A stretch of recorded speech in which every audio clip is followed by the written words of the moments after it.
well. Unatoa fungu la 10 vizuri kabisa. But your parents at home are dying without food. Lakini wazazi wako nyumbani wanakufa bila chakula. You are very faithful in church. Wewe ni mwaminifu kanisani. But your parents have no house. Lakini wazazi wako hawana nyumba. You are very faithful in church. Wewe ni mwaminifu kanisani. Very faithful. Mwaminifu kabisa. You give your tithe very well. Unapenda fungu lako la 10 vizuri kabisa.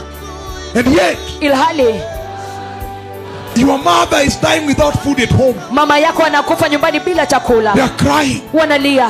You are eating well. Unakula vizuri. You are dressing well. Unavalia vizuri. And I heard someone saying, nilisikia mtu akisema that some of us, kwamba baadhi yetu, we wait to show our love to our parents when they die. Tunangoja kuonyesha upendo wetu kwa wazazi wetu wakati wanakufa. That's when you show them your love. Hapo ndipo unawaonyesha upendo wako. That's when now you buy them suit that they were supposed to wear before they die. Hapo ndipo sasa wanunulia suti ambayo walistahili kuvaa wakati walikuwa hai. When they die, wakifa, now you are willing to buy them a suit for burial. Sasa una hiari ya kununuliwa suti ili kwamba wazikwe nayo.